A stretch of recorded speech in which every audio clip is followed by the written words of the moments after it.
Existe um divisor de águas no movimento de mulheres negras aqui no Brasil.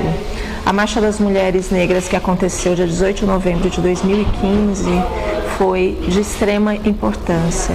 Foi um fôlego, né, que a gente toma, e quando reúne quase 100 mil mulheres em Brasília, esse é um momento onde a gente amplifica a nossa voz, a gente compreende que estamos precisando dar outros passos além da organização da marcha, né? Então, compreendendo que marchar está muito além de marchar no dia 25 de julho, mas que outras ações que a gente poderia fazer, que pudesse servir para que a gente continuasse numa marcha constante aí durante o ano todo. E foi pensado e construído, então, o Projeto Narrativas de Liberdade, que é um projeto de formação política para mulheres negras. Hoje nós vamos ter mulheres que passaram pela formação política e que estão trabalhando hoje aqui nesse projeto, e a gente está tendo devolutivas muito importantes sobre a importância da existência desse.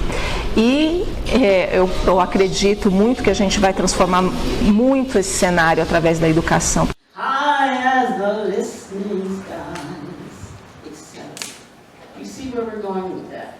That's what I use to teach spelling. Right? That's what I use to teach sentences. That's what we use to teach poetry.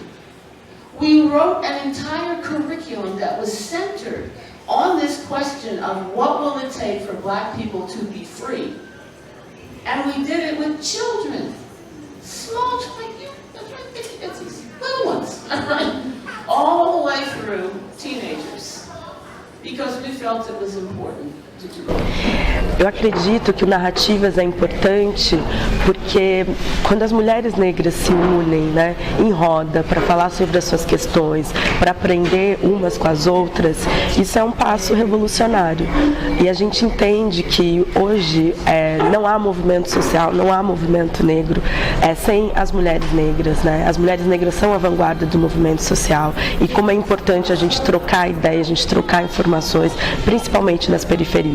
Então, quando a Marcha faz essa escolha, né, de estar nas periferias, não é algo isolado. As mulheres que compõem a Marcha, hoje a gente tem um grupo de mais de 120 mulheres, são mulheres todas periféricas, mulheres de luta que compõem outros movimentos sociais, mas entendem a importância da Marcha das Mulheres Negras como um lugar político de atuação e de proposição. E a gente tem uma proposta de mundo, de sociedade que é calcada no bem viver. É um momento de escuta, é um momento de cura, é um momento de troca de experiência, é o momento da gente se unir e, com certeza, relembrar o passado e sonhar o futuro. Então, hoje vai ser um dia muito especial. A gente está muito feliz de receber a Patrícia, porque ela é uma das pessoas que estrutura o que é esse pensamento feminista negro. Então, vai ser um momento de troca e aprendizado. E aí, acho que é bom lembrar que esse curso ele acontece graças a um recurso da Fundação Rosa Luxemburgo, que firmou essa parceria com a Marcha e que vem colocando energia nessa parceria por entender a importância da Marcha e do Narrativas de Liberdade nesse cenário, principalmente nesse cenário político atual, onde a gente vê desmonte de políticas públicas, onde a gente vê uma letargia da esquerda, onde a gente entende que o levante surge e ele surge da base, e quem está na base somos nós, as mulheres negras.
Yeah.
chorodo, yeah, yeah, yeah, yeah, yeah, o chorodo, yeah, yeah, yeah, yeah, yeah, o chorodo, é o mar fé, chorodo.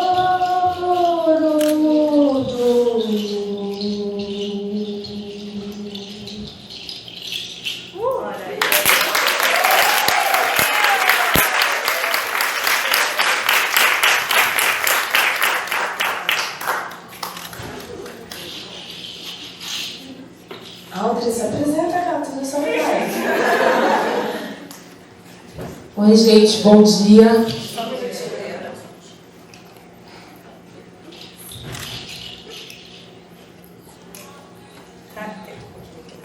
Oi?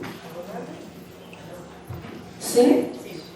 Bom dia, o meu nome é Audrey Heloise, eu sou cantora, sou da Zona Leste de São Paulo e o canto eu levo como uma forma de missão e de representar a minha ancestralidade, tanto viva quanto morta, né? Então, eu quero saudar as Iabás e a força feminina, que é o pilar e a estrutura de todos nós, né? Graças a Mamãe Oxum e a todas as Iabás que nos sustentam.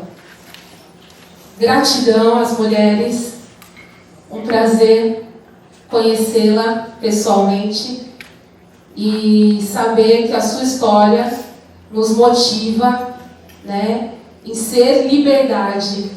Muito obrigada.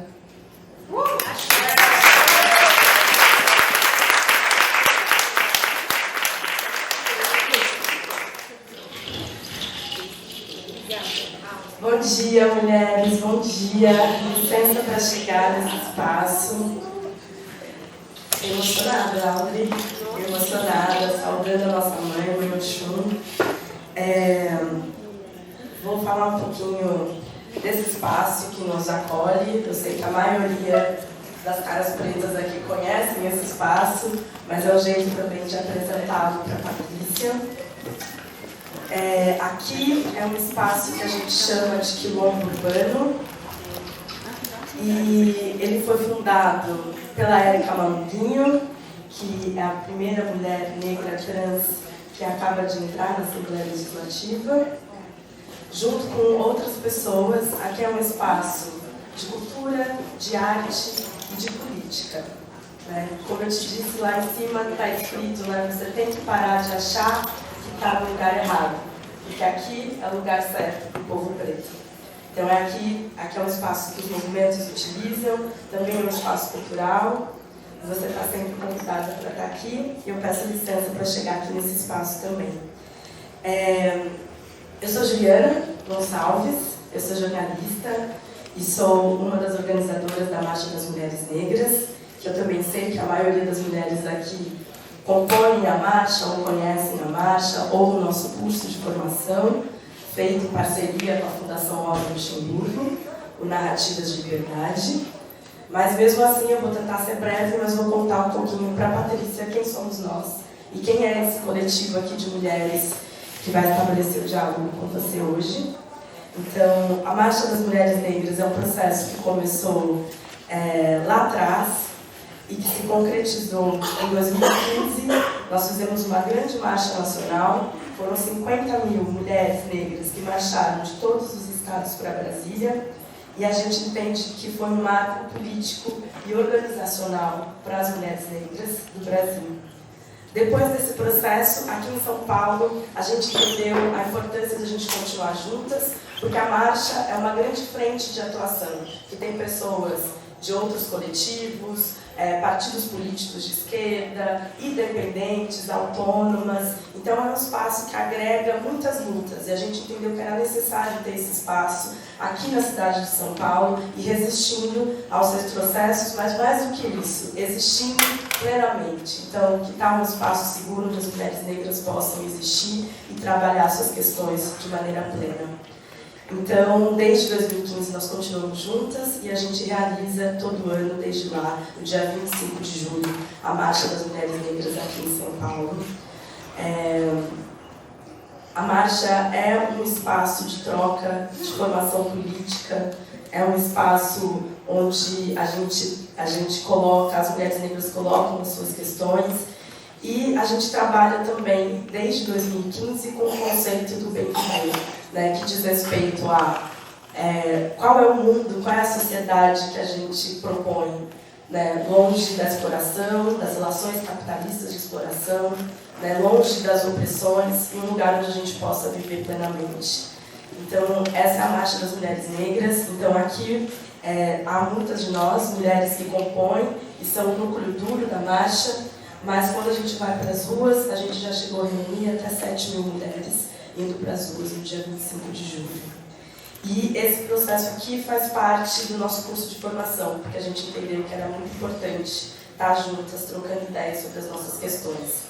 E para falar um pouco desse curso de formação, eu vou chamar a Andréa Alves, que é minha parceira. Ela coordena também, junto comigo, esse curso de formação, que chama Narrativas de Liberdade. E aqui nós temos mulheres também que fizeram parte desse curso de formação. Então, Andréa. Obrigada, gente.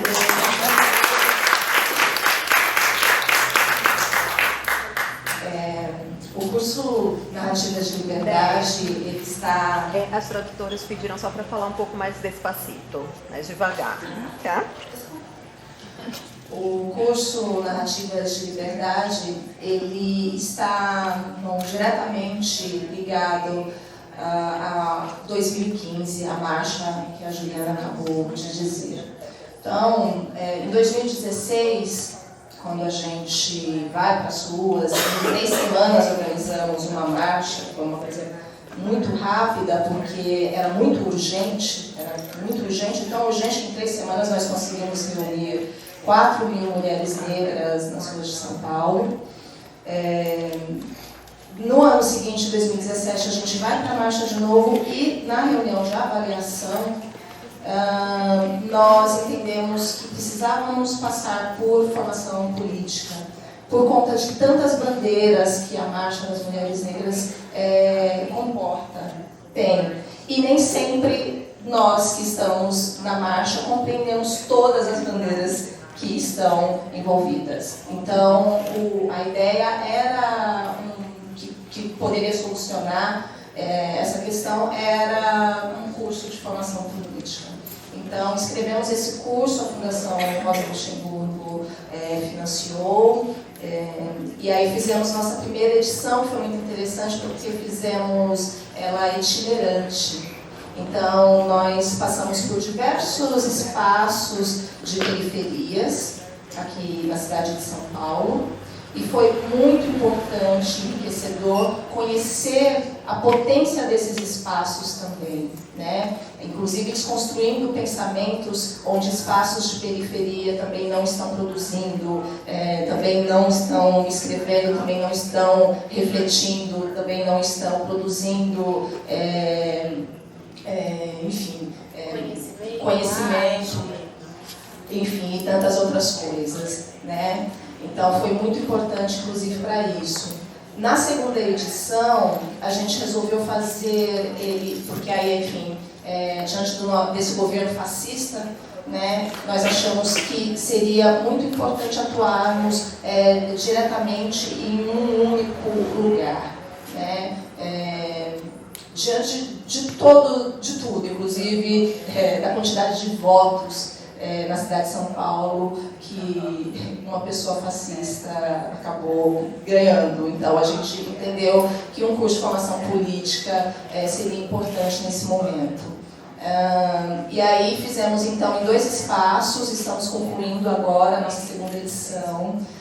Foi muito importante. A Audrey, que acabou de cantar, ela fez parte desse curso de formação. A Jéssica, que está fotografando, também fez parte desse curso de formação. E tantas outras mulheres que estão aqui passaram por formação política no curso de Narrativas de Liberdade.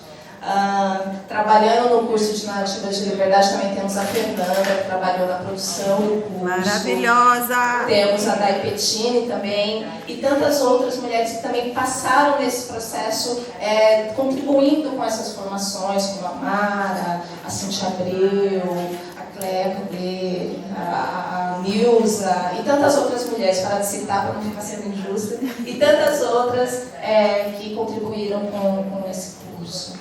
Então, é um imenso prazer, né, poder trabalhar em algo que a gente acredita tanto, porque formação, educação, né, trabalhar nesse viés da educação tão assertivo, né, que eu tenho, em cada fala que eu tenho feito por aí, eu tenho dito que as pessoas deveriam investir mais em formação política nesse momento, principalmente para as mulheres negras de todo esse país. Obrigada por contribuir também nesse trabalho. Nós estamos imensamente honradas e felizes de recebê-la aqui hoje.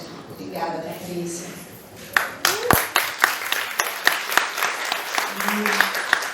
Antes de passar a palavra para a Patrícia, que vai conversar bastante com a gente, é importante a gente ressaltar a importância de termos mulheres negras nos espaços, né?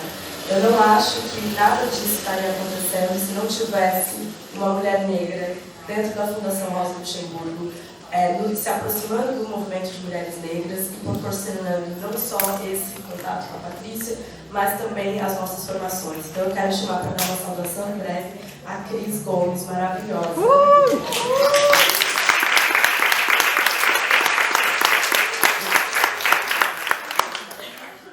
Bom dia a todas. Bom, pedir licença também para chegar aqui nesse espaço, saudar as minhas mais velhas, saudar as Ciabás, que hoje também é o dia delas. Bom, dizer que eu estou muito feliz aqui. Eu sou. Vai, Serena, vai com a mamãe, vai com a mamãe. Vai com a mamãe. Oh, meu Deus. Vamos lá, vamos falar junto aqui. Vamos, isso. Agora sim. Bom, eu estou muito feliz de estar aqui hoje. Sou coordenadora de projetos da Fundação Rosa Luxemburgo, que é uma fundação alemã que está aqui no Brasil há 15 anos, desenvolvendo projetos, uma fundação internacional que atua em 24 países do mundo. Aqui no Brasil, a gente fica muito feliz de estar sendo esse canal aí para propiciar tantos diálogos, tantas construções. A Fundação tem essa compreensão de que para realmente estimular a democracia, o pensamento crítico, promover mudanças, contribuir nessas mudanças que a gente tanto precisa aqui no Brasil, é impossível fazer isso sem estar caminhando lado a lado com as mulheres negras, com as mulheres indígenas, com as mulheres populares, as mulheres periféricas. Então, com esse entendimento, a gente tem aí desenvolvido há 2 anos uma parceria muito frutífera com a Marcha, com esse processo de formação, que é Narrativas de Liberdade, que propiciou também esse apoio ao livro da Patrícia, né, editado também pela Boitempo, de tê-la aqui hoje, que é uma alegria, uma honra muito grande. E, enfim, só agradecer aí às deusas ancestrais e fico muito feliz mesmo de conseguir estar sendo nada mais do que um canal, né? As coisas não acontecem por acaso, as nossas deusas ancestrais estão sempre aí no comando e a gente vai construir ainda muita coisa junto, porque tem bastante trabalho para fazer aí, né, gente? Então, vamos. Obrigada, gente.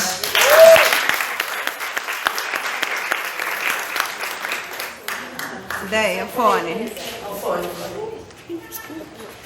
Patrícia, só quero te contar que, graças a essa parceria também, todas as mulheres aqui presentes receberam o seu livro. Então, muitas já tinham, algumas já tinham lido, então todo mundo vai sair daqui com lição de casa. Porque a gente aprendeu com uma feminista, socióloga bem importante também, chamada Mulheres, que está pré-candidata na Bahia, que a gente tem que sair de encontros como esse com lição de casa. E aí seu livro vai nos ajudar nessa proposta. Quero propor na nossa lição de casa que a gente faça juntas. Depois a gente pode conversar sobre fazer clube de leitura, um clube de livro e tal. Ela está propondo, a Cíntia está propondo que depois a gente pode inclusive organizar um clube de leitura para fazer essa leitura compartilhada, essa lição de casa também ser compartilhada. É isso que ela está colocando. Então agora, sem mais memórias, acho que a gente vou passar a palavra para a Patrícia, né, que é essa mulher intelectual feminista, que abre caminho na academia, mas também no movimento social. Então vai ser bem importante ouvi-la para a gente compartilhar vivências. Então, Patrícia, muito obrigada novamente. E vou ficar aqui de olho no tempo, mas estamos em tempo, está tudo tranquilo, tá bom? Então vamos lá, obrigada. Obrigada. I'm going to speak in English. Oh, and not English. I just don't leave myself translated. It's not necessary now. No, I'm going to speak in English, but hopefully one day I'll be able to speak in Portuguese and talk with you all directly. This meeting opened with a song. This is a familiar space for me. It's a distinctive space. It's a Brazilian space. It's a Black women's space. But the need for the space and the feel of the space is very familiar.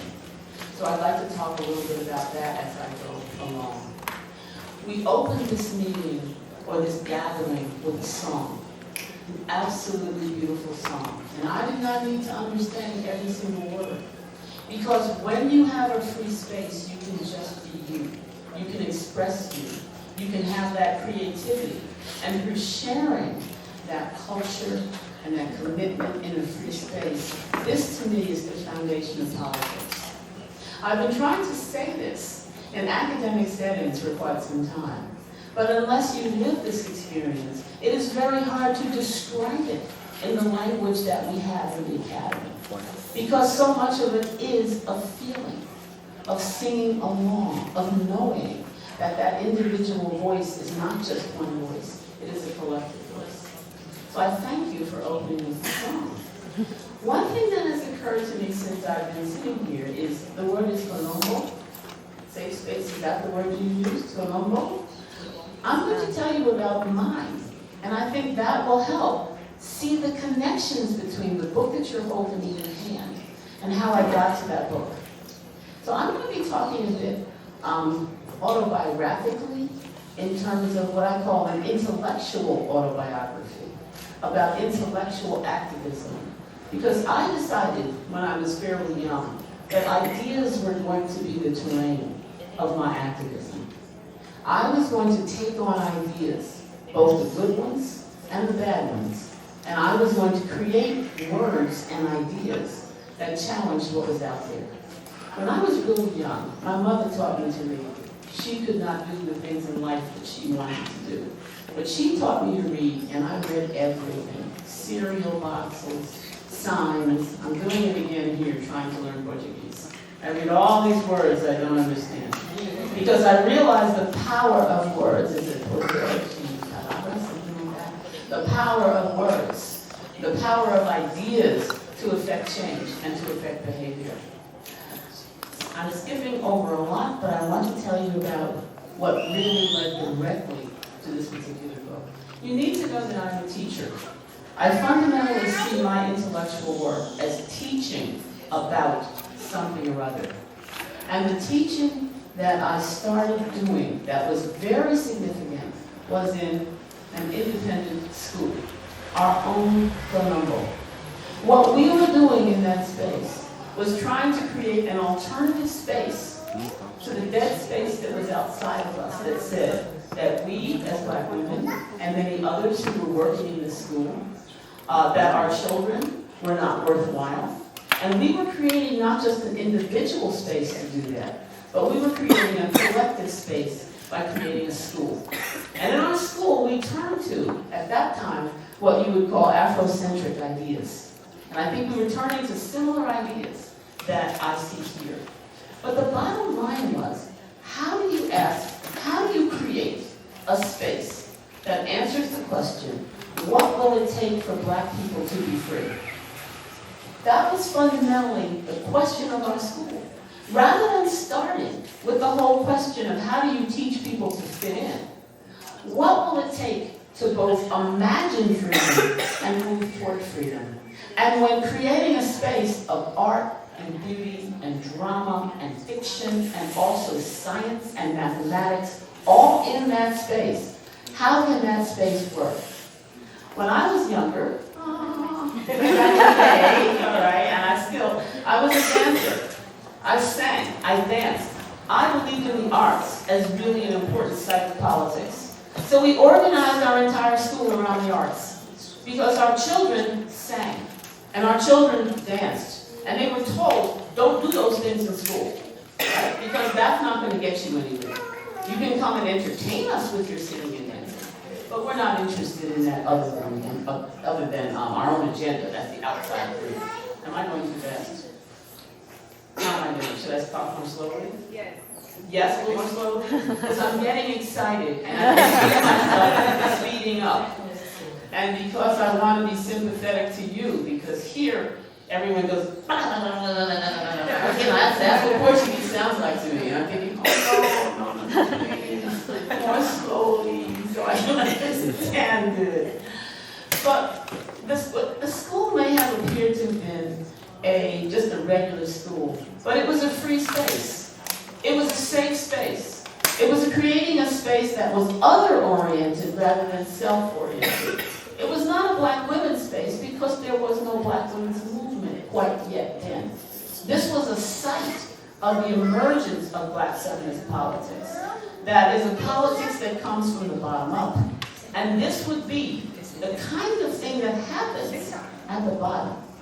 The creation of something for ourselves that we need. We organized our entire curriculum around music, dance, drama. There's an anthem in the U.S., the Black National Anthem, Lift Every Voice and Sing.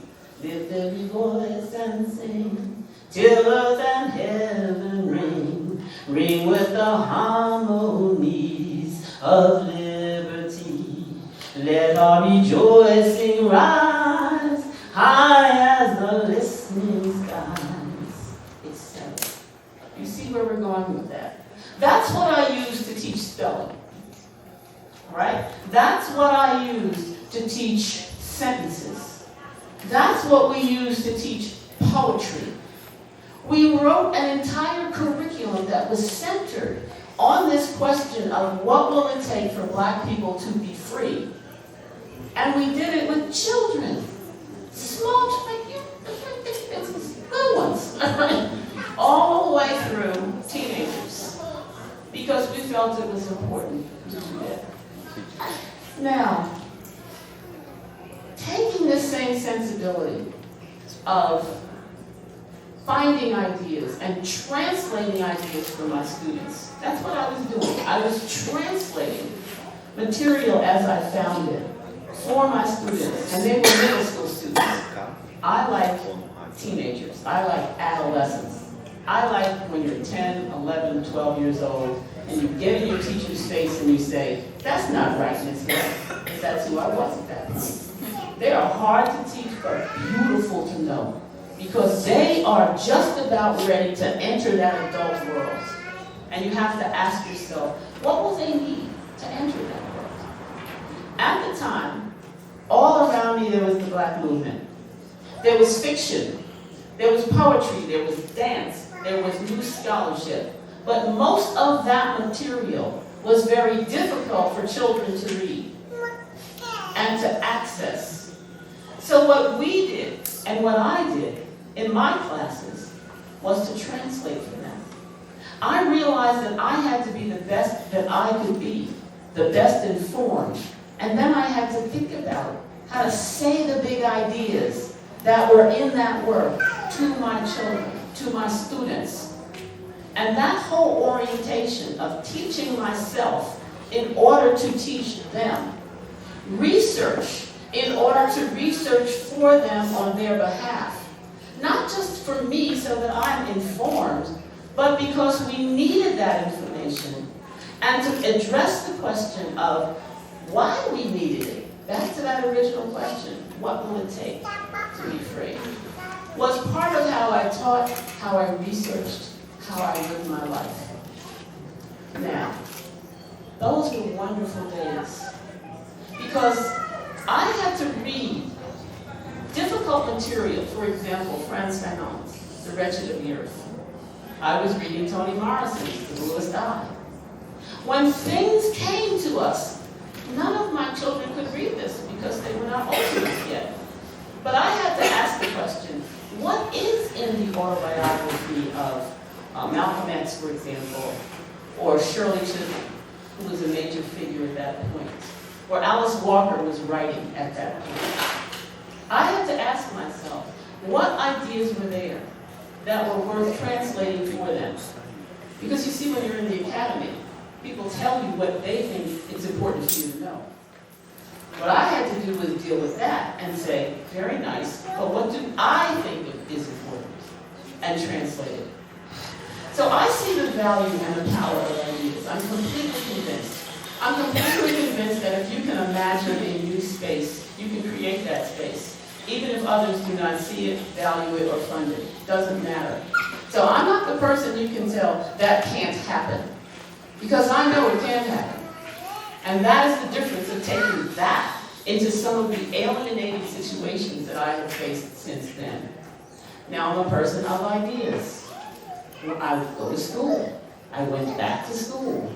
But I realized very quickly that even though there was all this wonderful work going on that was coming out of social movements, and Black feminism was part of the Black social movement, it didn't necessarily emerge in the U.S. from mainstream feminism. It was aware of that, but it was very much coming from these questions of empowering Black women, empowering communities, saving ourselves from violence, and building community capacity in order to do that. It's a very different orientation than an individualistic program. This was a communal, collective endeavor to which you joined and you left. You joined it, what you left, what you did, what you were there, and then you moved on so that others could take that up. So as I moved on, taking with me this particular space, this school, this quilombo, am I saying it correctly? Quilombo, with a Q, quilombo. Is that better? Yes. Should I try it one more time? Quilombo. I don't mind, really. I will only learn if you tell me it's wrong. All right? So we all have to be open to that kind of thing. Catches it. All right. Now, there was very little of that in the academy. If you go into higher education as a student, as a doctoral student, as a faculty member, looking for quilombo, it is not there. All right? So the whole issue of how to create the freedom of that space while doing intellectual work, and if possible, creating the freedom of that space by actually creating such spaces, is what landed me in African American studies. I spent 23 years as a professor of African American studies because I wanted that to be a space where we could ask the kinds of questions that we needed to ask and do the kind of work that we needed to do. But I did encounter a bit of an obstacle in African American studies. Sadly, it really was the perspective of Black men who carried into African American studies or Black studies. They carried in the ideas about masculinity that were in the culture overall. So they carried ideas that said, everything that you do, Black women, should be for us. And that is fundamentally what politics should be. So the idea of Black feminism and Black feminist thought, even within this space that technically was a free space, was a resistant space within the academy, needed more work. It wasn't just an anti-racist space. How to turn it into a feminist space. My own personal journey was to recognize the danger and to say, because I can be quiet and maybe surprising people, but I know how to be quiet and listen and watch and plan and strategize and wait. Because if you wait for the right political moment and you're prepared, it's amazing what you can do. In this particular case, I wanted to write about Black women, but I knew that in my graduate program, and I knew that even in Africana studies, that was going to be difficult because the pushback that I would experience would have taken me away from the project of actually doing the work. I would have been framing everything in response to somebody else's expectations and their response to what I did. So I said, I'm going to spend all this time preparing. That's why I'm going to study race, I'm studying gender, I'm studying whatever I can. But I'm not going to write any of this stuff on Black feminism until I know I will prevail. We have this lovely situation in America called tenure. We have tenure here. Professors who have lifetime employment. That sounded really good to me. I'm from a working class family. I'm the first person in my family to graduate from college. This was a big deal, getting a job and getting an education and being in education. But there's nothing secure. You cannot assume that because you are wonderful, people will think you are wonderful. You cannot assume that if you achieve something and if you become a threat, they will come and take it away from you. And sometimes they will harm you. And that is just as true in the world of ideas as it is in the world of politics right outside this door. So I had to pay attention to the politics of the academy. I got tenure. I came up early for tenure. And the first thing that I did when I was tenured was find a publisher and write Black feminist thought. That's my first publication, ever. My first book, not ever, but that was my first book. Right after I had tenure. When all of a sudden I could release all of that, every day when you have to listen to crazy and stupid. Do you have to listen to crazy and stupid in your everyday life? Yeah. Lots of stupid. I'm thinking, boy, that's stupid, but I have to pretend it's not stupid. Or, gee, that's crazy, but apparently you don't seem to realize you're crazy. All right, I had put up with that for so long from different categories of people. My colleagues who are my Black male colleagues, my white male colleagues in the university, my white women colleagues who always wanted to make me into their mammy, their confessor. We understand you're such a good Black woman, we can talk to you. All those things I have in my book about those particular controlling images, those are life experiences, all right? So by the time I got to the academy and got myself in a position to publish this book, I was ready to publish this book. But I had no way of knowing that any of this would travel this far. But I do want to say one thing about this book that I think you should know as you're reading, in terms of why this book is different than other books. I did not write this book with a grant, with money, with respect. I wrote it almost in secret. Right? I wrote it with my students because I was teaching Black studies, and I was teaching a lot of Black students. And I was teaching a class called Contemporary Black Women.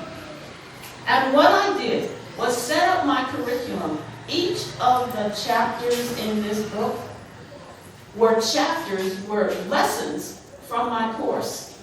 So I could teach and ask collaboratively with my students, does this chapter on work ring true for you? Does this chapter on family speak to the issues that you are encountering? Does this chapter on media with images, can you see this operating in your life?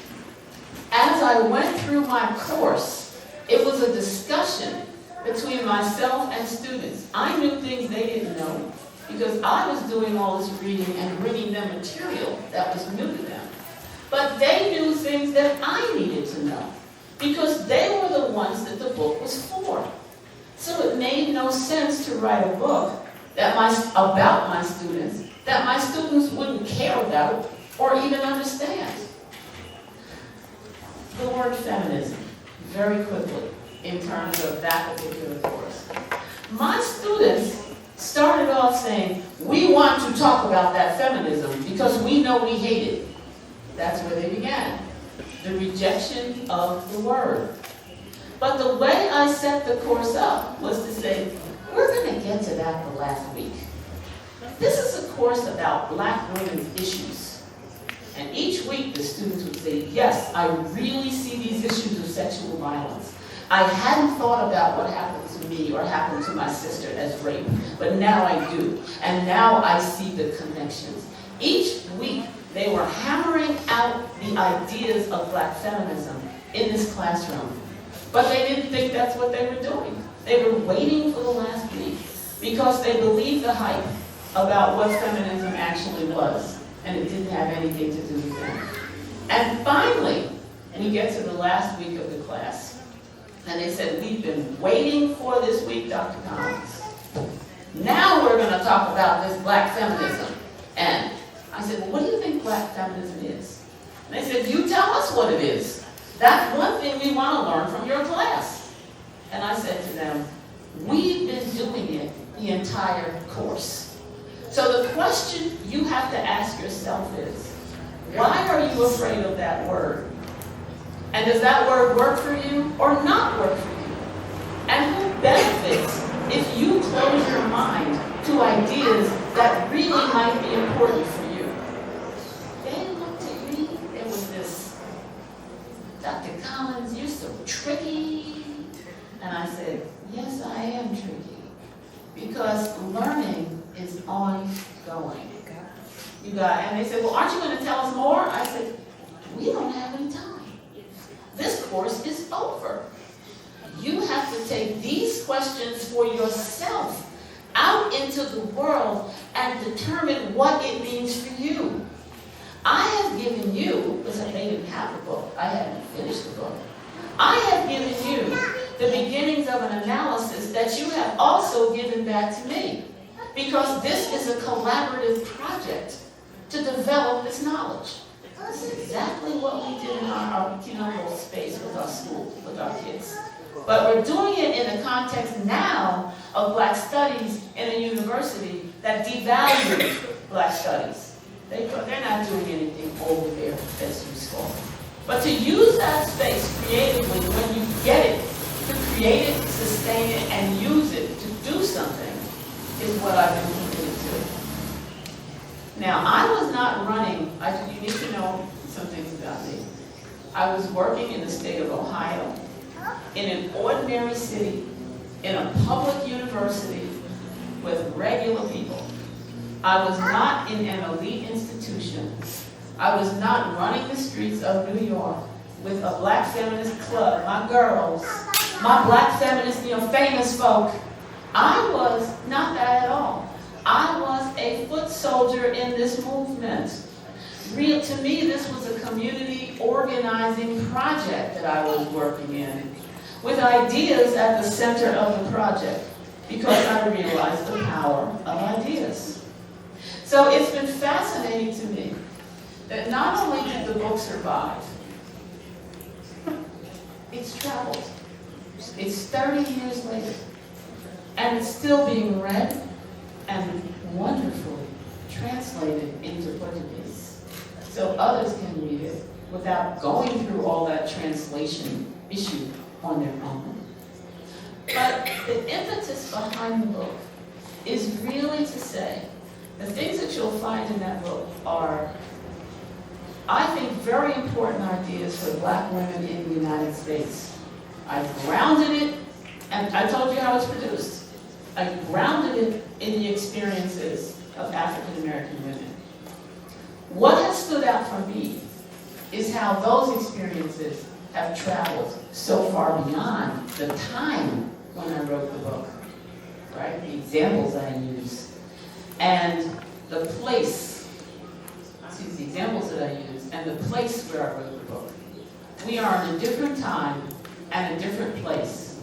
And the challenge for us today is to take the ideas of work that's done before us, that is foundational, and to treat it as a gift that's given to us so that we can do with those ideas what this next generation needs. So for my comments this morning, I've been talking about young people, building institutions, the importance of ideas, the centrality of Black feminism, and I'm happy to talk more about the actual content. I don't feel I need to say as much about that with this group, because I think you have a clue as to what that is. But I'm often talking to people who have no clue, and I do it. It's not one of my favorite things to do, but I do it.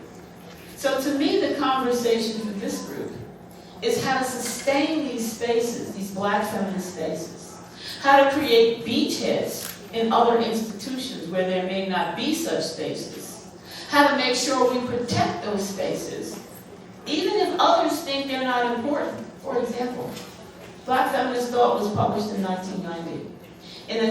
Originally. In the 1990s, more Black people came into the academy in the US, and many of them were in departments of English, they were in departments of, they were not in Africana studies. They were doing work on Black people, but they were doing work on Black people in very different social locations. They took a position on Black studies that was just as negative, many of them, as did my white colleagues.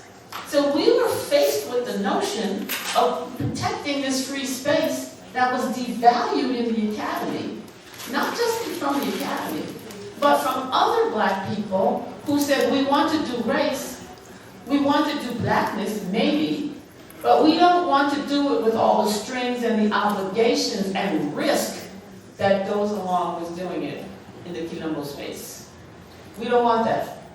So that's something that I'm very sensitive to.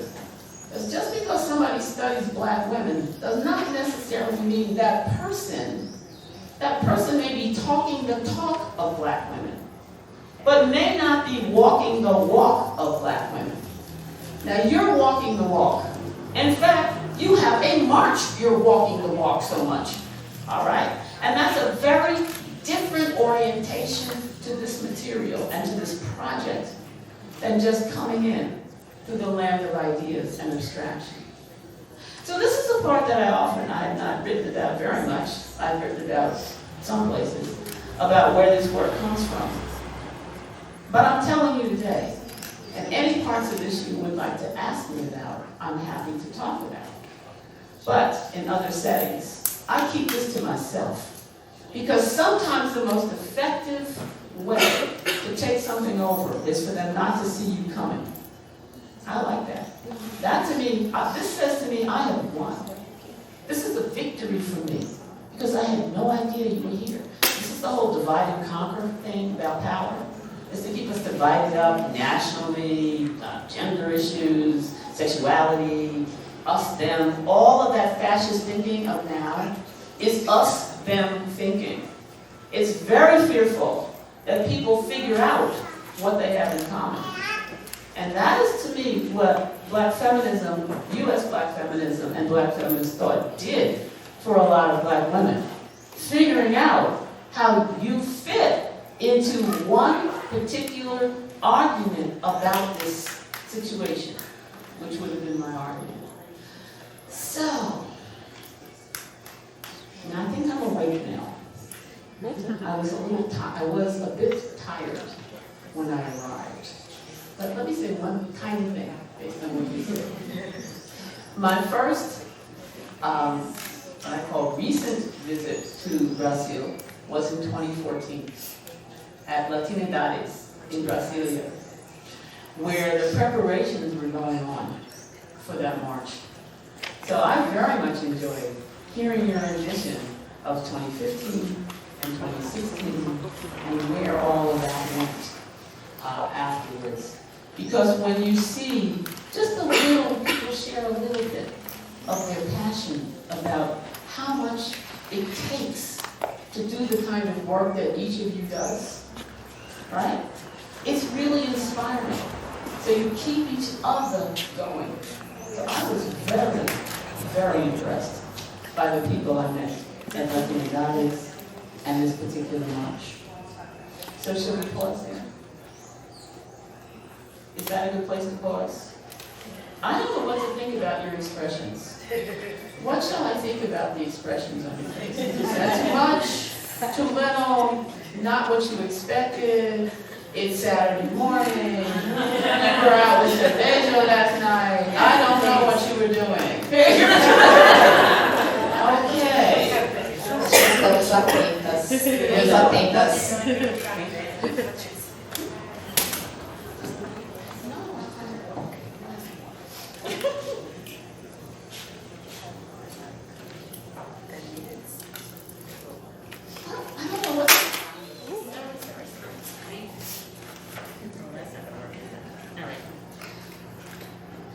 I would be fine starting with comments and conversation. I'm happy to talk, but I don't want to waste your time. I want to make sure that first of all, I want to make sure that it's clear to you what I say, right? And then second, I would like to hear, or at the same time, I would like to hear what's on your mind, because that's very interesting and important to me and important for me to hear. I flew all the way to Brazil. I know what I think. I can talk to myself anytime, okay? And when I talk to myself, it's always brilliant, because I'm always correct.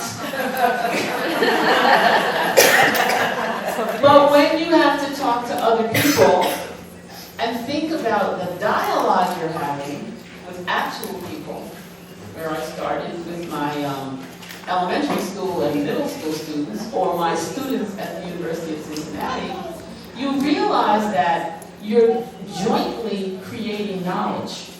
Not just the thinker, but the listener and the speaker back to the thinker. So I'm very interested in what's on your mind. Put my headphones on so I can understand.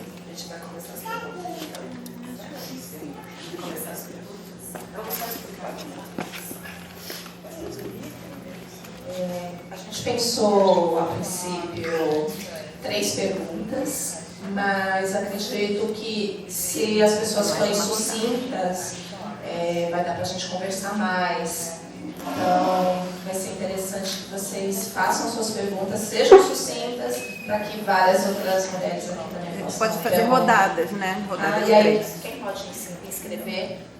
Eu posso escrever as pessoas. Tem alguém que já tem perguntas? Só um minuto. Tati. Tama. Alguém aqui? Perguntas? Janaína. Vamos fazer de 4? Vamos. Pode ser. E a Cintia Abreu. Vamos começar. Olá. Meu nome é Tatiana Oliveira. Eu sou estudante de doutorado e estou fazendo uma minha pesquisa sobre o feminismo negro na América Latina. E eu acho assim, eu li, né, já o livro, já tinha lido a outra versão em inglês e li agora em português. E como... gostaria de falar inglês tão bem quanto leio, mas ainda não consigo. Ok?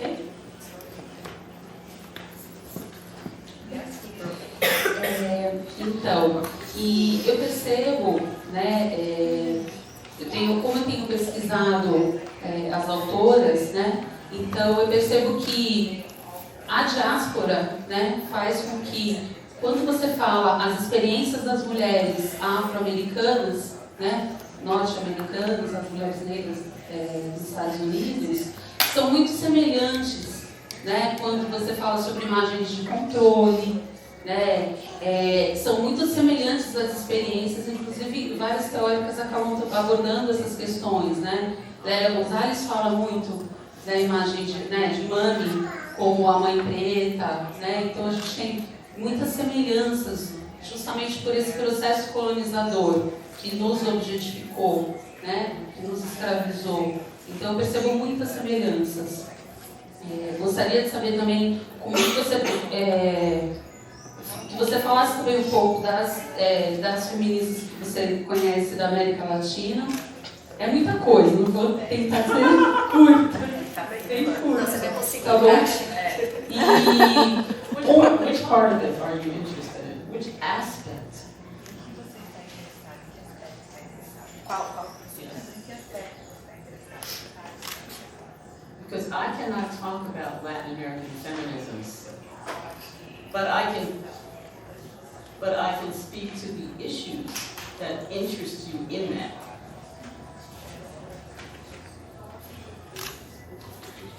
ok. Bom, gostaria, quando você fala sobre o feminismo transnacional, gostaria que falasse um pouco mais sobre isso, né? Para além, assim, um pouco até do livro, né? Mas para além do que foi abordado no livro, como você vê hoje esses feminismos, esse feminismo transnacional?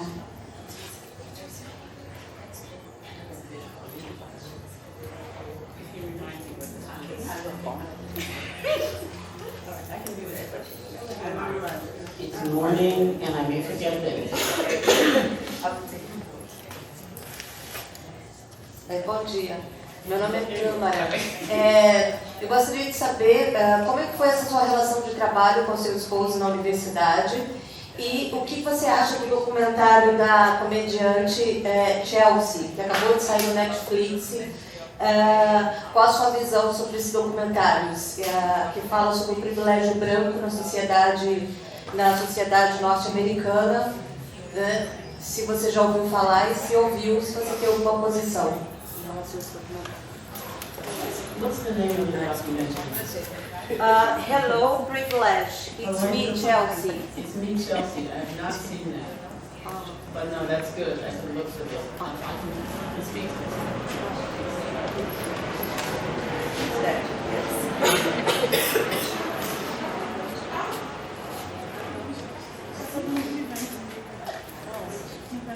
Só fala no microfone, então. É que eu não quero ficar de calça estranha, mas sou Genaí Alves, eu venho lá de Natal, no Rio Grande do Norte, que fica no Nordeste. Me articulo num coletivo chamado Coletivas Carolinas, que tem esse nome por causa de Carolina de Jesus, que foi uma grande escritora negra brasileira, uma das primeiras a publicar. Me articulo na rede de Mulheres Negras do Nordeste também. No Brasil, a gente tem encontrado um número de meninas, de jovens, mulheres, adentrando a academia, né? Muito mais depois da política de cotas, principalmente lá no Nordeste, onde a maioria das universidades não tinha política de cotas própria. E a gente vem tendo um crescente aumento das mulheres jovens, entrando também na pós-graduação, no mestrado, no doutorado, e ainda desenvolvem pesquisas que são bastante, que encontram resistência na academia. E aí eu gostaria que você falasse um pouco de como foi a sua vivência nas resistências na produção dos seus livros, na produção acadêmica, a sua vivência na academia, que desafios você encarou e de que forma você buscou superá-los, para que seja um pouco de orientação também para as meninas e para as mulheres que estão na pós-graduação e encontram tantas resistências políticas, financeiras, de investir nas suas pesquisas. Obrigada.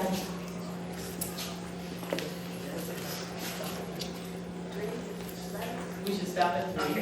and then come back to the next crop. Other than that, I don't remember.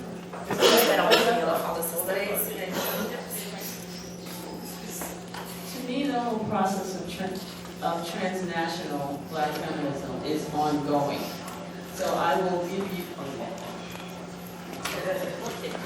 I'm having problems. All right. When I wrote Black Feminist Thought, it was very difficult for Black women who were in different places, in the U.S., in Brazil, in Latin America, in continental Africa, in Europe, and that is, for me, Black diasporic feminism is in all of those places. It was difficult to see, to find out what was going on in each of those places, because to learn about the projects that Black women were engaged in, because we were at the front end of finding each other's work across those national borders. So I've been more interested in the process of building this transnational Black feminism, rather than assuming it's already a finished thing, and that all one has to do is go and find it. To me, it's very much of a development issue to take into consideration the specific histories, places, and concerns of Black women who are in different national contexts, and to have a conversation, a dialogue, and for those, out of those dialogues comes a deeper and a richer Black feminism. In my own case, I set out to travel because I had not been able to travel as a young person. So I started traveling in the 1990s, and each place I went, I was looking for race, first of all, because if you believe that Black feminism is always going to be inherently a race, class, gender project, you really have to understand the framework of race and anti-Blackness, or anti-Black people in different settings. You have to understand the class politics of those settings in terms of what is possible and what is not. You have to understand the gender differences or the gender distinctions of how gender has been organized from one place to the next. And you have to understand that within the context of a national history, which is the nationalism piece. So while it may be seductive to say transnational Black feminism is a space of freedom, and Black women who leave those particular places of race, class, gender, sexuality, and nationality find a freedom in transnational Black feminism, I think that's true, but it's also seductive, because the work of building that particular feminism is profoundly local. In the same way that the work of building Black feminism in São Paulo would be local to be effective. This is where a lot of the work is. It's the same thing for me with transnational Black feminism. So before I put a label on it, what I wanted to find out were, respectfully, what were all the particular projects that were occurring. I started off in South Africa. Everywhere I've been, I've really asked this question. I spent some time visiting and just going through Black British feminists, because they had a different conception of Blackness in the 90s, and a feminism that wasn't just of African descent. It was much more of a political Blackness. If I would just return quickly to the situation of South Africa, when they were freed from apartheid, at the end of apartheid, the whole notion of having this space to actually now develop something different, to a Black feminism that spoke to the issues of South African women, and recognizing that they faced challenges, even though they had an amazing constitution, because they had the benefit of having all those years of anti-colonial struggle and seeing what happens other places. That was the new phase of their struggle against violence. I could just go on, but my point here is, the example for me is to not try, and particularly as an American, I've really tried to be very careful, to be clear, to say, I don't think Black feminist thought, as I am writing it, is a universal Black feminist thought. It is a starting place, and others need to write Black feminist thought if in fact it's called that, for within other national settings or regional settings, and that becomes the foundation of a very robust transnational black nationalism, black feminist thought. Now, so we're not there yet, and here's why. Because as societies change and the challenges change, we always have to be dynamic around that discourse. A very important part of that discourse are the things that black women use to share ideas and to teach. Whether, again, it's fiction or poetry or our academic work, our scholarship, very important. Or Netflix is getting to use. So the next streaming services and the possibilities of what they bring for doing black feminist work transnationally. I think that's an area where the transnational is very interesting in terms of it has to happen in public view. But if you know how to read the codes of much of the work that black women have in these spaces, it's really very interesting to see how these images travel. So for me, a transnational black feminism is still an aspirational project. It's something that is always under construction. And you are in danger if any one group thinks they have the answer. In the 1990s, okay, I'm not going to say any more about that. I'll come back to it. So this whole question, I do not know this particular show, but I just finished writing another book that just came out, and I've also just my university. So I don't have the day job that took all my time in meetings doing things that I didn't want to do.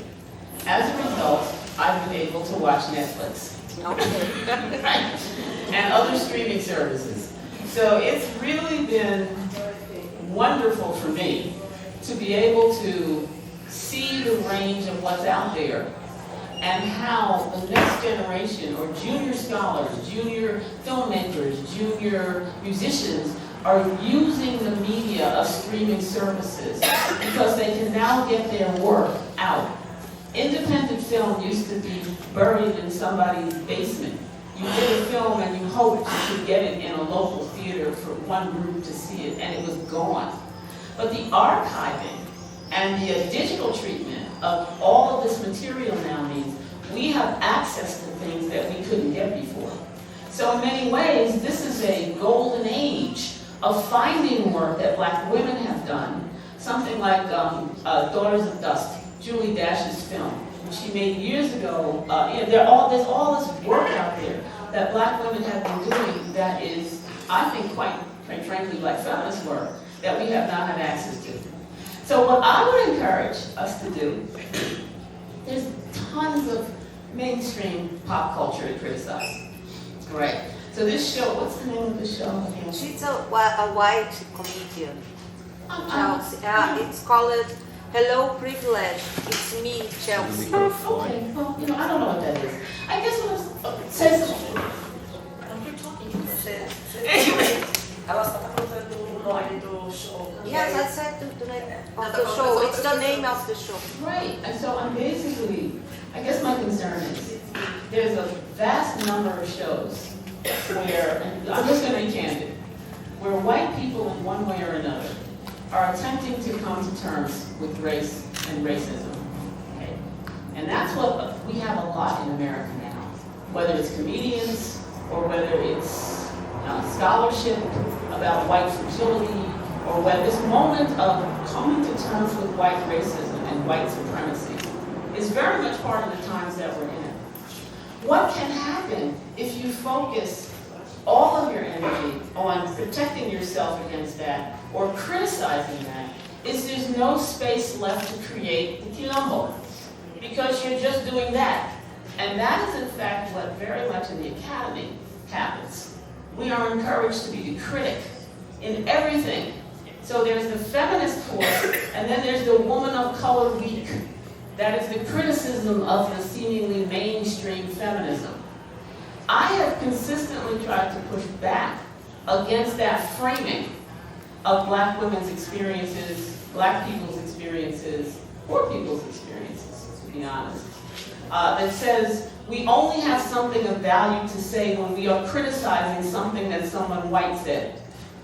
I would much rather see work like the work of Ava DuVernay, who on Netflix has this documentary 13th, which tells the whole history of mass incarceration in the U.S. and how it's connected to the Constitution, which was an eye-opener for a lot of contemporary black folk who didn't realize that history, using that particular mechanism as a teaching tool. So those things are now rubbing up against one another. The mainstream discourse that one has to say, that author got it right, thank you very much, or maybe she did. I don't know because I haven't seen it, but maybe she didn't. All I know is I'm suspicious of those discussions, and for me, I don't have enough energy to attend to the needs of white people. Really, unless you're entertaining me. It takes all of my energy to develop work that I think is really speaking directly to the interests and needs of black people, and black women in particular, even if it is targeted to a white audience. It's always keeping the interests in mind. Even if the particular work that I'm producing, I know who the audience is. So I think with pop culture, it's very important to be aware of those frames. Because you can be it's endless. You can just critique stuff endlessly, which is important. But it can also shut down creativity. To say, what are the stories that we need to tell? What's the black women's movie we need to see? Which black women? How? What should they be saying? How does that speak to the issues that affect us? And it's very difficult. It's easier than it used to be to get that space. But that is not a space that goes uncontested. Because when you do that, people come after you. All those black women's blogs on social media, trolls coming after them, that kind of thing. So there are a lot of bold people using the media to push back against the kinds of things that I would consider barometers of oppression. But it would be naive to assume that once your film is made or your video is out, that somehow that media representation is the same thing as freedom, as power. I don't mistake the image for the actual power. So I'm talking about the power to create and tell our own stories. So I'm happy for whatever this lady says, I'll look for it, all right? And I will watch this and I will think of you. And how was work with your husband at the university? Was he boss? Well, I think the secret to a long marriage is to marry the right person, okay? So, do I strike you as the kind of person who needs Oshé?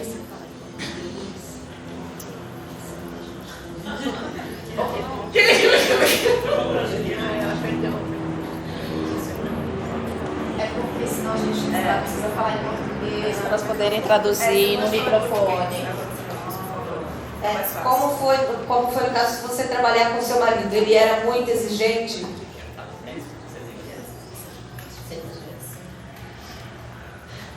I have been very careful to keep my family life and my professional life separate. It's one thing if you come after me. It's another thing if you come after my loved ones. And I think this is quite foundational to black feminism. Black women often are hesitant to lobby on their own behalf. They'll take the bullet. But when it comes to their children and people they love in their lives, they go that extra mile. If you look at the pictures of Black Lives Matter movement, you'll see a lot of mothers who are out there with signs that say, I don't want my son or my daughter to be next. Right? Now they're perfectly well aware of the politics of the places where they live, but that can often be the catalyst to politics. I decided I did not want that to be my catalyst. I do not want to put my family in the line of fire because of what I'm saying and what I'm doing. And that's a personal choice. Different people make different choices there. So having said that, even though my spouse and I have been in the same university for many years, and lately, the last 15 years, I've been in different universities, when I say the secret to a long marriage is to marry the right person, if you're married to the person who supports you, and you support them, so that you each grow at whatever it is you're trying to do, that's probably going to work. But it's hard for many of us to realize that equality in a marriage is actually a model for equality in society. We're so used to needing the boss, or who is the boss. And that's the culture that we're in. Who is Oshefi? I love this word. No, no Oshefi. Or whoever is the boss trades off.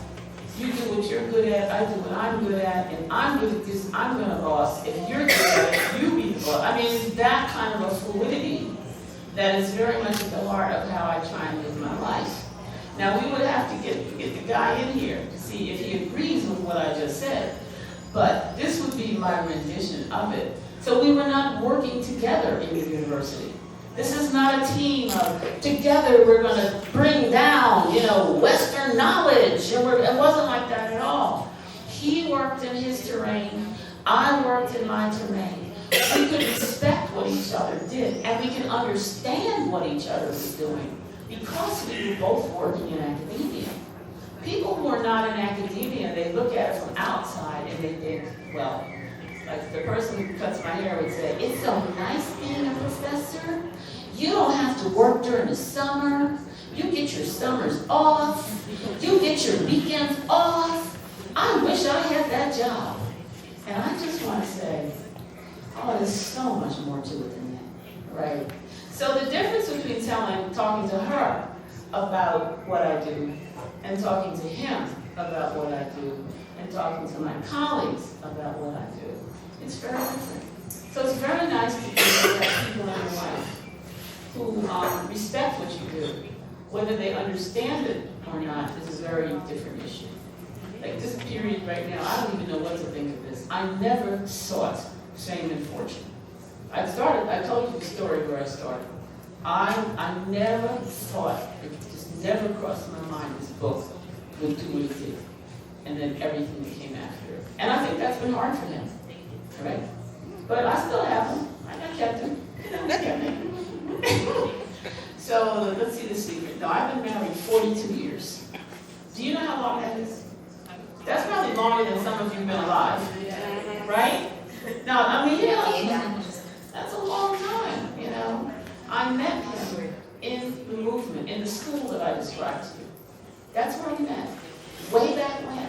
So when you have that shared history, where you're looking at one event after the next after the event, and you see the differences, you can respect each other's project. I think that's what's been very important to me. And also, I tell people all the time, I never expected to get married. Because very often, educated black women in the U.S. Did not marry. It was sort of, that's part of the trope too. The middle-class woman who's wedded to her job and nothing else, kind of thing. Like Condoleezza Rice, who used to be the Secretary of State in the U.S. to George Bush, was just the archetype of that. Okay, the black lady who was committed to the institution. That has never been me. I mean, look like a black lady sometimes, but I've never had that kind of commitment to an institution that would come with the form of families. So that would be the answer to that. Now, we have to bring the man in here to see what he thinks about it. But I'm here. He doesn't speak Portuguese, so I think I got this covered in terms of being able to say what I want to say. All right, and the third question has to do with the barriers in, where did you go? There you are. All right, in the academy.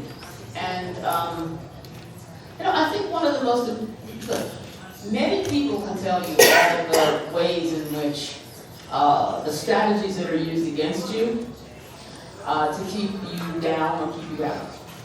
First strategy is don't admit you. But another strategy is to admit you, and you're all excited, and to tell you, we don't care about what you think. So you're now proximate to people who are disrespecting you on a daily basis.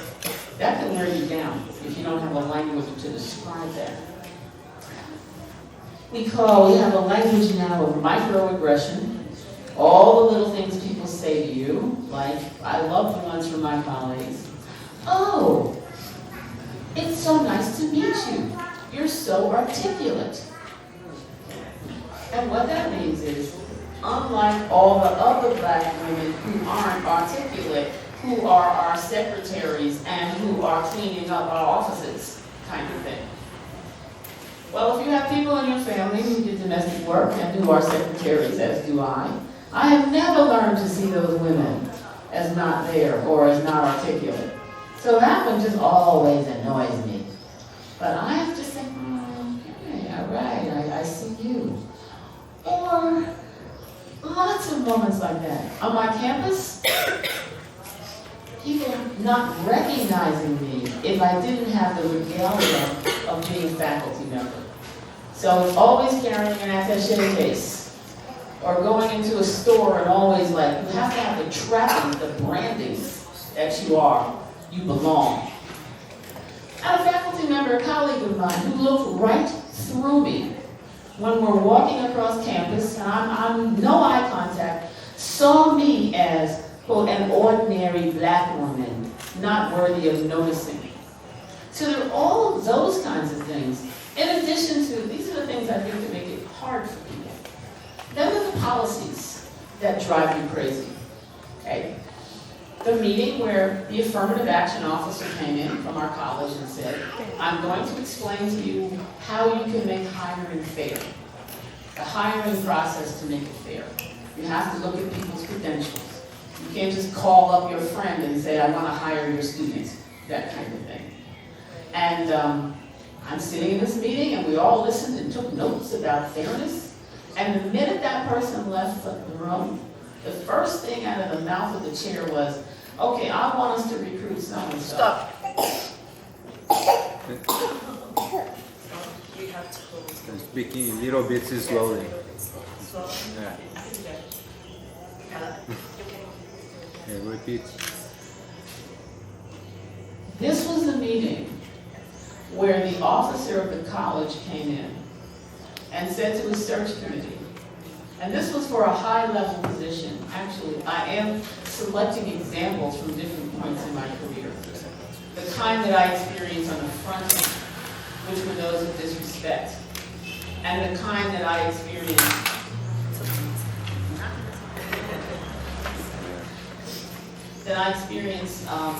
as a senior faculty member, where you assume that when the higher up you get, the easier it gets.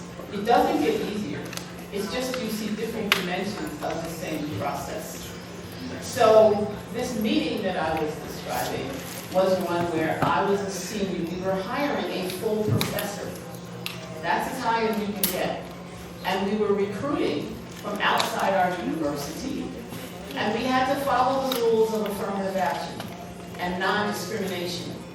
And we had someone come in from the college to explain those rules to us, what non-discrimination is, what affirmative action is, and how we had to behave institutionally. And everybody said, okay, thank you very much.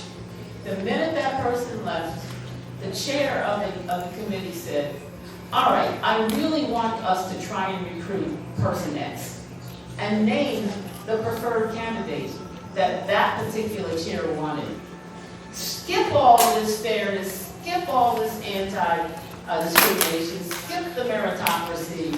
We want business as usual, which is that insider discrimination.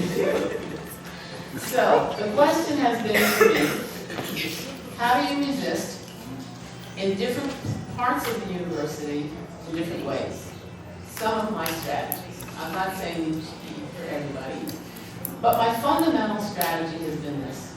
I do not mistake myself for my institution. You will never hear me say we, and I refer to myself and my college and university. It's always me and where I work, all right?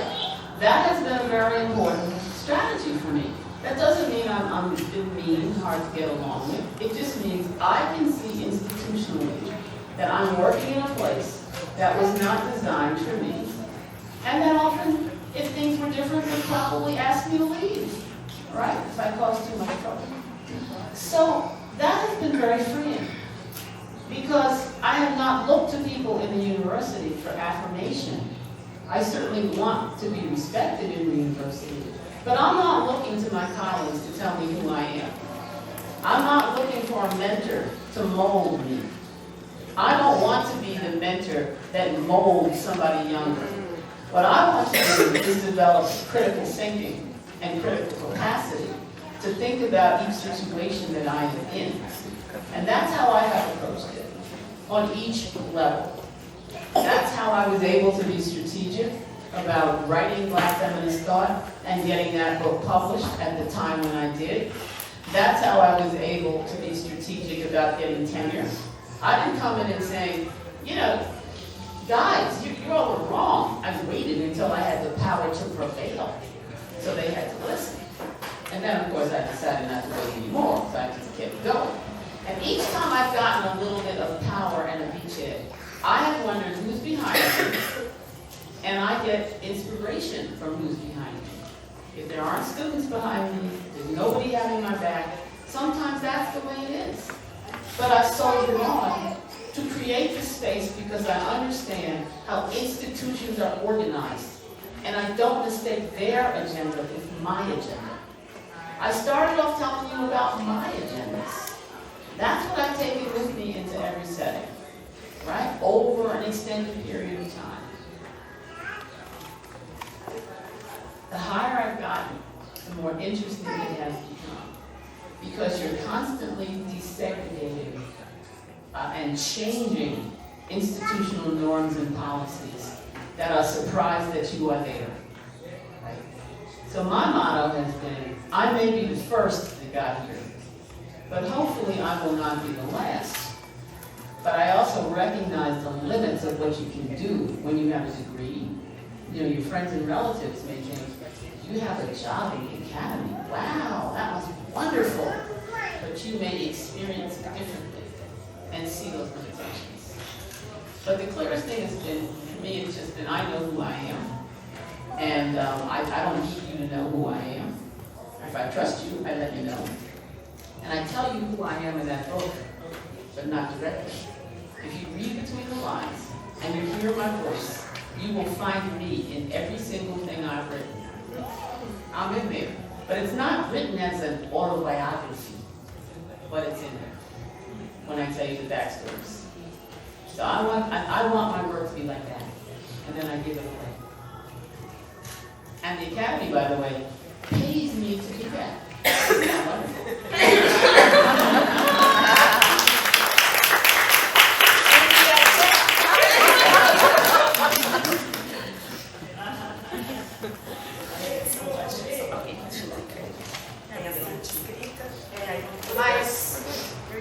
Mais duas? Eu quero. Não, era uma Cíntia. As Cíntias, já pode pôr um S no final. Aqui precisa de muita Cíntia para me dar um queimar. Cíntia, Mari e Clélia. E aí a gente finaliza aqui. Se a gente tiver tempo, a gente faz mais uma rodada, tá bom? Então, Cíntia. Olá, Patrícia. Que bom receber você aqui no Brasil. Você falou que esteve aqui no período da Marcha das Mulheres Negras em Brasília. De lá para cá, nosso país mudou muito e tivemos grandes e profundas transformações. Yes. E extremamente complexas, e a gente tem vivido uma angústia entre nós, mulheres ativistas, principalmente mulheres negras e mulheres indígenas. E as mulheres LGBTs também, tem a população LGBT que mais morre no Brasil, e que a gente tem sido atacado, e eu penso que o feminismo é contado por ondas, né? Eu não sei se a gente poderia dizer que a gente está vivendo o feminismo negro, a onda do feminismo negro. Não sei, a gente queria que você falasse sobre isso. Eu falei sobre a situação do Brasil porque eu gostaria que você falasse um pouco dessa conjuntura, como você vê e como que o feminismo negro pode ajudar a gente nessa angústia, nessa ânsia, né? E quais são os olhares que você tem sobre isso? A gente que tem enfrentado, você falou do encarceramento, tem pacotes mais ainda mais de criminalização, né? A gente tem tido ataques horrorosos de várias formas, enfim, de formas que você puder imaginar, né? Enfim, então eu queria que você falasse um pouco desse momento atual do Brasil, sobre essa onda do feminismo na América Latina. Para a Cíntia, para a gente. Não, chorar. Já? Patrícia, sobre feminismo negro e sobre feminismo. né? Eu tenho uma certa implicância, eu vou desejar sorte aos tradutores para traduzir implicância. Eu não sei bem se é com o conceito ou com a palavra feminismo, em função da sua origem. Para mim, o feminismo ele vem de uma demanda de mulheres brancas, daquela história de a gente quer acesso ao mercado de trabalho, tarararará, e que são coisas que quando a gente pensa nas nossas vivências como mulheres negras, não só agora, né, não só contemporaneamente, mas historicamente, essa, por exemplo, é uma reivindicação que não faz nenhum sentido para a gente, já que as nossas ancestrais aqui no Brasil passaram por quase 400 anos de escravidão. Então, a mulher negra sempre trabalhou. Quando saiu da escravidão, continuou trabalhando, eram as ganhadeiras, eram as quitandeiras, sustentaram a família. You know this is in the book, right? Yeah. This is really, to me, you are describing, and what I would call an indigenous perspective, that is currently called Black feminism in this situation and in the U.S. But it has not always been called Black feminism. So that's, I just want to, before you go any further here. Ok, então eu vou encurtar essa parte do preâmbulo. I know this part, that's what I'm saying. Eu sei, entendi. Então vou encurtar essa parte para então chegar na segunda parte, que é a seguinte. E daí então, como nossas especificidades, né, elas não cabem aí nesse conceito, nessa origem, acho que essa é a minha implicância, qual a origem do conceito? A gente adjetiva e fala de feminismo negro, para falar das nossas coisas, das nossas demandas, das nossas pautas e tal. Mas eu tenho uma inquietação aqui no meu coraçãozinho, se só adjetivar resolve, entendeu? Se falar em feminismo negro, ou se a gente ser feminista negra, a gente já está falando da gente mesmo? Ou a gente teria que pensar, ou se organizar, ou propor um outro conceito de outra forma? Por exemplo, eu sei que existe mulherismo africana. Eu não conheço muito sobre esse conceito, só sei que ele existe, só sei que é um pai e é de uma outra origem. Já vem da perspectiva e da visão de mundo africana, né? Da produção de conhecimento das mulheres negras em África. Então, será que isso, por exemplo, seria mais representativo para nós? Entendeu? É isso. Quem é agora?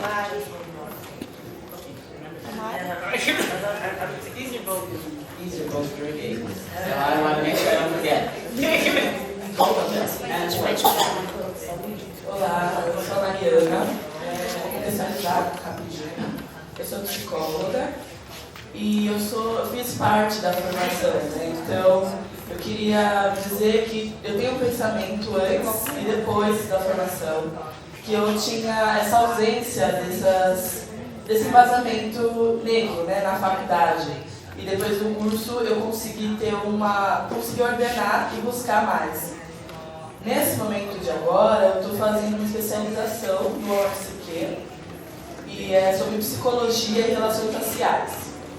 No trabalho de conclusão de curso, eu escolhi falar sobre a afetividade da mulher negra e a escrita como forma de cura. E aí eu queria saber um pouquinho de você no sentido de qual livro você poderia dizer que para você, qual foi o livro que te marcou nesse sentido de pensamento, assim, no sentido de quebra de pensamento, evolução, e se você pudesse dizer também um pouquinho de como foi a sensação. Eu acho que é um pouco do que eu estou vivendo, mas eu queria saber um pouquinho de ti também. Let me just make sure I understand. You want me to think about a book that I've read? That was a powerful and important book for me. Around this issue of Black women and love.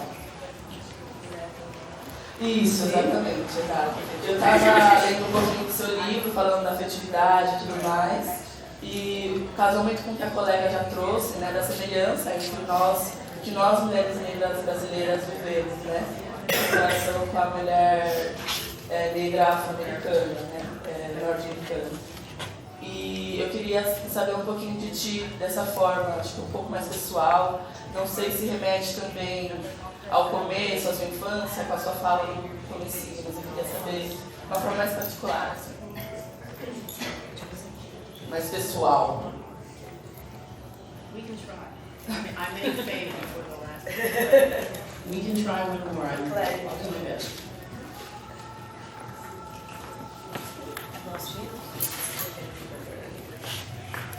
Bom dia. É um prazer te ver de novo, assistir também no museu. Quero primeiro dizer que seu trabalho é muito importante para mim e para várias outras pesquisas aqui e para mim e várias outras militâncias. E ele me inspirou muito a ter uma escrita politizada, a ter uma escrita acadêmica, mas que a minha mãe possa ler. E também a pensar que a teoria deve ser a prática. E ainda a pensar em interseccionalidade não só como conteúdo teórico, mas como metodologia de trabalho e de luta. Nós estamos, como foi dito, num momento muito complexo, tanto nesse sentido político, e também quando o feminismo passa a virar de certa forma moda. Nós temos muitas mulheres que se identificam como feministas, mas poucas que defendem o feminismo, como por exemplo a Marcha. Desculpa, eu sou Clélia e sou do Instituto AMA, Psique e Negritude, uma ONG que trabalha psicologia e relações raciais. Então a minha preocupação é quais são os nossos desafios daqui em diante, nesse panorama daqui do Brasil e dos Estados Unidos e de vários países em que mulheres negras são os principais alvos, e o que podemos fazer juntas.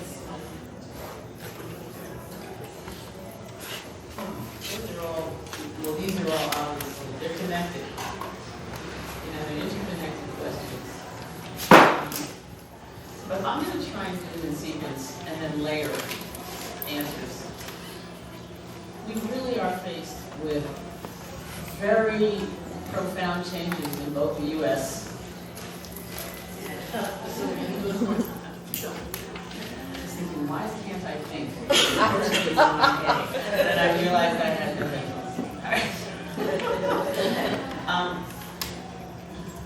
When I came to Brazil in 2014, it was such a breath of fresh air because of all the work that was being done and all that had been accomplished in terms of affirmative action, in terms of the creation of the universities, all the students who were going through school. It really had this mark of an education would be for people I spent time with were primarily educators.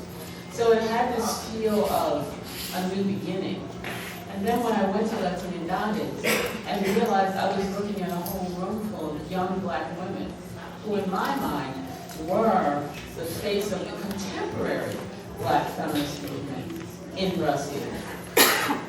It was shocking to me because prior to that time in the US, my sense of what had happened or was happening with black feminism was it was becoming smaller and smaller and smaller. It wasn't fashion per se. It wasn't that whole type of appropriation. It was really, with hindsight, I can see, it was in abeyance. And it was on hold. It was less visible. It was there, it was local, but it wasn't this national presence or force. In the United States, I think one of the reasons for that was because we had Barack Obama as president. And we also had Michelle Obama as an icon that people could look to, both black people and white people, and say, America has arrived at a certain point.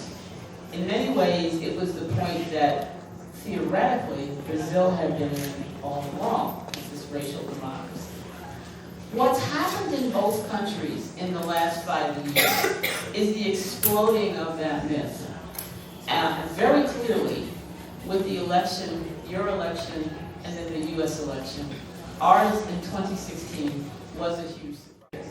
They couldn't fathom someone like this particular president being elected and remaining in office as long as he had.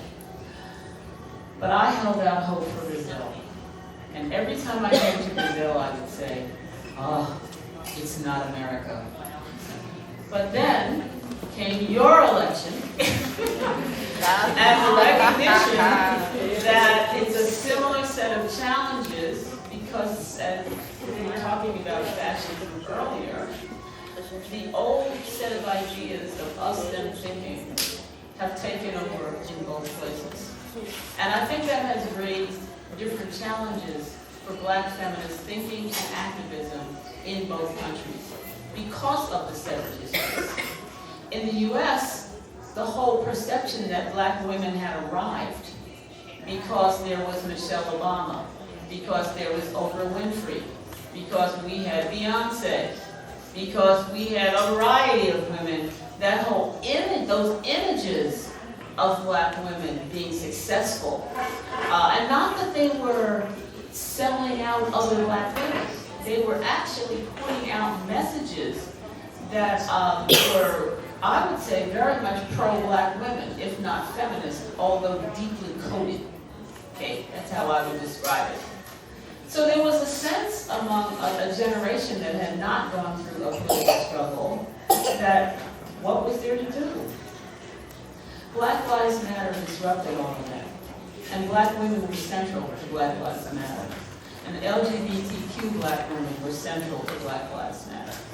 And that was a whole nother way of pushing back against post-raciality that preceded this election, but has had a very powerful impact in changing the discourse in the U.S. Fortunately, equipping people much better to deal with the current president. And I think one of the reasons that Black women and Black feminist thought in the U.S. was positioned to do that is because it is a long struggle.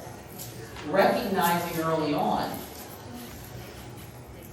that Black women who were leaders, who were intellectual and political leaders, were advancing over time as best they could a progressive agenda around race, anti-racism, around class, around gender, around sexuality, and around nationalism. But that was not visible to the public until this current phase that we've just come through. So it is about the naming of Black feminism too. I want to say a little bit about that because that's the second question. Brazil, I think there was a coming to recognition when I came, a joy and an excitement of being able to finally put racial democracy to rest and to recognize that Black women were central to this whole discourse in challenging the treatment of Black women. And it was all right to do that as Black women. It was a collective voice that I heard, a young one and a very excited one about that freedom, which it appears that that freedom that comes from that collective recognition that we are a force can be neutralized by telling people, but no, you're just an individual. You can be individually empowered, not collectively empowered. That's the danger for the movement here. The whole notion of feminism is a fad, or Black feminism is in. But if you look at the long struggle in the US, which has been a long struggle, sometimes Black women are visible and sometimes they're not. Historically, some things it's never been called Black feminism until the modern period. Right, that's the other thing. I mean, this is a modern term for modern reasons. I'll say a bit more about that. But I think your question, I'm not exactly question again. Am I answering your question? I'm giving you context, but I want to get to the heart of your question.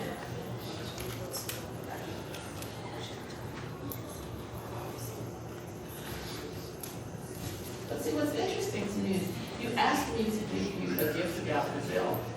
And I'm sitting in Brazil, and you know the answers to that question. That's how I feel about it.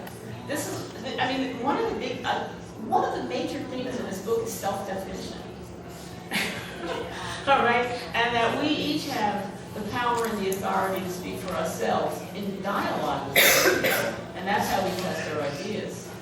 So I see, my sense of Brazil is that in the 1990s and probably earlier than that, there was a black, and continues to be, a black feminist, black women's movement in Brazil that has taken different forms depending on what was going on. My sense is that it was something that became visible at the end of the dictatorship because that created space for a different kind of politics, but that doesn't necessarily mean that the ideas that kept black women down had gone away just because there's a movement. So I think black women in both countries are facing very similar challenges that are organized differently because these are different countries. I mentioned mass incarceration. I don't know what's happening here, but I would assume we have a major opioid epidemic in the U.S. that is tearing families apart. That's really crucial. And that has been tied to mass incarceration. There's some connections there. We have not yet had I guess I want to say the national government, our governmental structure is not the same structure. So your pressure points are going to be different pressure points. I understand that we have multiple states, we have cities within states. It's the same thing in the United States. National politics is not the only time. A lot has always gone on locally. I started with a local example of grassroots politics. So, I don't know. I think one thing that I will be thinking about after this trip is what are my thoughts on your question once I spend a tad more time in Brazil and talk to more people. So I'm listening and I'm learning. But the parallels are very clear to me. When I walked in here, to me, if you all weren't speaking Portuguese and all of a sudden you started speaking English, I would say, oh, these are black women in America. That's how you look to me. Right? So I was kind of shocking. Like, oh. But it's a similar struggle. And I think each group has to be creative about the resources that it has and that it can use in that struggle. We have had black women who've been elected officials who have been in Congress for quite some time. You know, that's pretty significant. That doesn't mean you get to keep that or that that will last. Because what we have in the U.S. is significant efforts to disenfranchise black and Latino voters. So you can lose your vote. Things like your polling place was changed. You can't find it the day you want to vote. Or for indigenous people, you need to register to vote, you need an address. So if you're living somewhere where you don't have an address, technically you don't vote because you're not legal to vote. I mean, there are all kinds of things like that that are just coming out of the woodwork. And if you can look at it as election theft, but our next election will be very significant. Because I don't even trust that the last election reflected the will of the people. So for me, we're looking at election issues as really significant. So anyhow, there's so many things that I could talk about here, but I need to go on in the issue in the interest of time. The question of whether to call this thing feminist or not, right? Where'd you go? It's here. All right, you're here. Sorry. Because I want to make sure, because I want to see your faces on answering. So if you go, you know, that tells me what I need to know. All right. Yes. I think talking about black feminism, this was a strategic choice on my behalf. When I made that choice to call the work this, it was not just a choice that said, this is the essence of what it is. It was really a strategic choice to say, what is the language that we can use so that we can gain the visibility that we need to say what we want? If I call this book Black Woman's Thought, nothing. Might not have gotten published. So I had to find a way to appropriate the language of power while challenging it at the same time. So for me, it's been a question. I was kind of with you.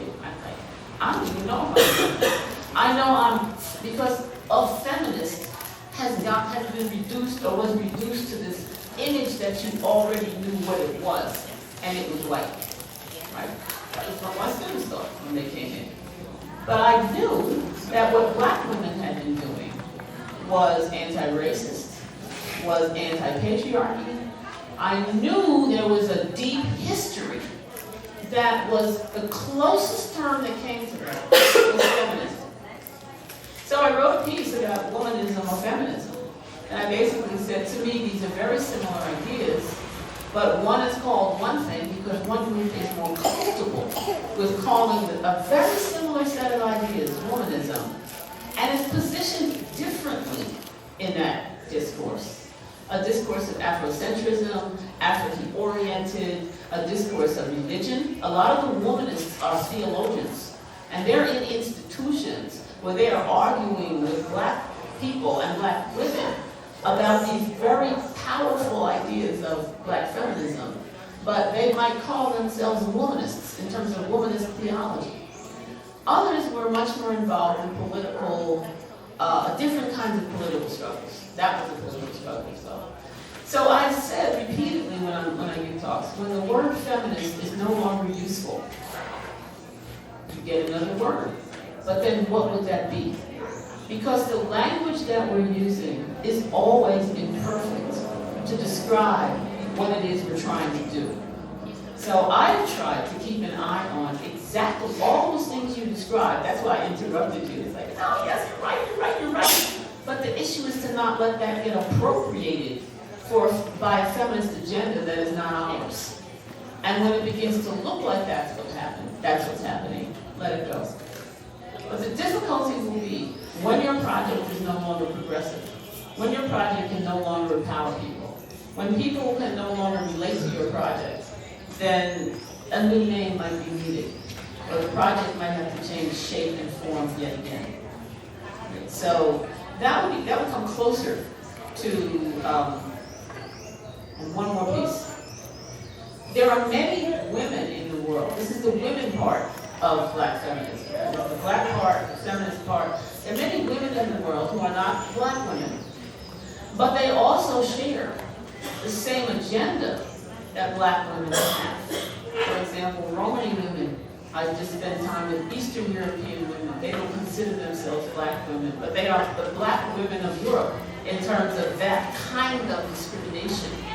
So the language that allows us to get out of the race relations framework, where we're so afraid to say anything, because anything that appears attached to white people is going to shut down our analysis, is something else that I felt, let's push the envelope on that. Because there are people I might want to talk to who are in India, they're Dalit, for example, feminists.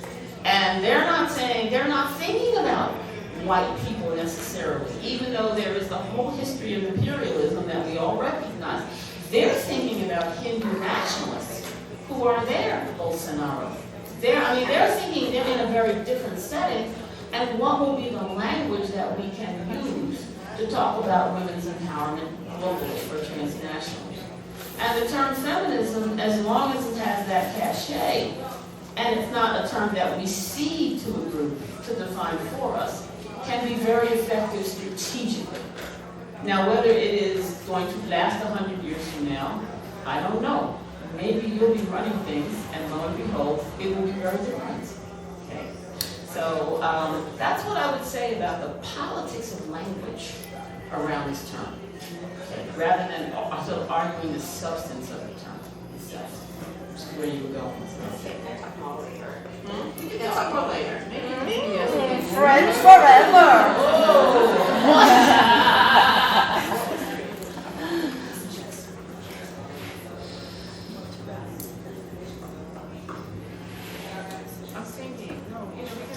Here's the thing. I happen to think love is all over black culture in a way that is hard to pick out a book. It's just we don't think about it. We don't. I'm just trying to think of a book that sort of, what was the groundbreaking book for me about black love? I would say the author who's captured a lot of this the best is Toni Morrison's Beloved, where there's a line in there that says, the freedom to love anyone you want that's freedom. When you can love anyone you want, that's freedom. And that entire book is about various layered forms of love. You know, the story is very much, it's under slavery. She's a woman who's a mother that escapes from slavery into Cincinnati, Ohio, where I actually live. And rather than have her child go back into slavery, she loves her child so much she kills her. But there's also a love in that story between all the layered ways in which the power of love as a political force, but also as kind of a marker for freedom. So look, there's no one thing that comes to mind. But if I had to say, who are the writers who've written most compellingly about love? I would definitely look to Audre Lorde. And her book, Outside, Sister Outsider, right? Where, and I haven't looked at it lately, but when she says, what I take from her work is an unshakable statement that loving a black woman is a radical act. Whoever is loving that black women loving one another, sexually, non-sexually, in a society that teaches everyone not to love black women and to see black women as unlovable for a variety of reasons. That when you choose to love a black woman, that is a radical act, whoever is doing it. I found that very, very helpful. So those are two things that stand out for me from what I call classic black feminist thought, classic modern black feminist thought. But we've had in the work of fiction, that's usually where a lot of many black women have explored these kinds of themes. Because I'm a social scientist, there's really not a lot of space for that in sociology, in terms of how it's set up. But that may be the fundamental idea for politics. I think that's what